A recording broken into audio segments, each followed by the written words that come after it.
যুদ্ধবিরতি প্রস্তাবে সংশোধনী দিল হামাস, আলোচনার নতুন দিগন্ত উন্মোচিত।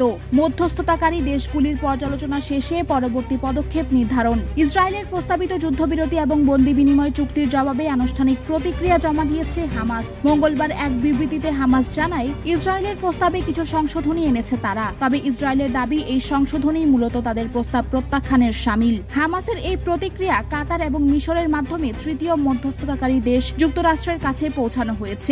মধ্যস্থতাকারী দেশ হিসেবে এক যৌথ বিবৃতিতে মিশর ও কাতার জানায়, মধ্যস্থতাকারী হিসেবে চুক্তির পরবর্তী পদক্ষেপগুলি নিয়ে উভয় পক্ষের সাথে সমন্বয় করার চেষ্টা চালিয়ে যাবে তারা। হামাসের সংশোধনী সম্পর্কে ইসরায়েলের প্রধানমন্ত্রী বেনিয়ামিন নেতানিয়াহুর অফিস থেকে আনুষ্ঠানিক প্রতিক্রিয়া দেওয়া হয়নি এখনো, তবে নাম প্রকাশে অনিচ্ছুক এক ইসরায়েলি কর্মকর্তা বলেছেন, হামাস প্রস্তাবের প্রধান এবং সবচেয়ে গুরুত্বপূর্ণ বিষয়গুলি পরিবর্তন করেছে, যা মূল প্রস্তাব প্রত্যাখ্যানের সমান। এখনো পর্যন্ত আনুষ্ঠানিক কোনো প্রতিক্রিয়া জানায়নি যুক্তরাষ্ট্র। হামাসের সংশোধনী প্রস্তাবের পর্যালোচনা শেষে নিজেদের মন্তব্য জানাবে যুক্তরাষ্ট্র। যদি সংশোধনীগুলি যুক্তিসঙ্গত মনে হয়, তবে মধ্যস্থতাকারীরা উভয় পক্ষকে সমঝোতার জন্য উৎসাহিত করবে। তবে এই প্রক্রিয়ায় আরও এক সপ্তাহ সময় লাগতে পারে, কারণ হামাস গাজায় অবস্থানকারী তাদের বাকি নেতাদের সাথেও সম্পূর্ণ বিষয়ে আলোচনা করবে। হামাস এবং ফিলিস্তিনি ইসলামিক জিহাদের যৌথ বিবৃতিতে বলা হয়েছে, চুক্তির বিষয়ে আন্তরিকতার সাথে আলোচনা করতে প্রস্তুত দুই সংগঠন। হামাসের রাজনৈতিক ব্যুরোর সদস্য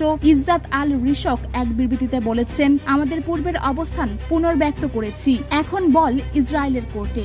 যুক্তরাষ্ট্রের প্রস্তাবের প্রতিক্রিয়ায় হামাসের মুখপাত্র জিহাদ তাহা জানিয়েছেন, হামাসের আনুষ্ঠানিক প্রস্তাবে যুদ্ধবিরতি, সেনা প্রত্যাহার, গাজা পুনর্গঠন এবং বন্দি বিনিময়ের সংশোধনীর বিস্তারিত সময়সূচি ও পরিকল্পনার অন্তর্ভুক্ত রয়েছে।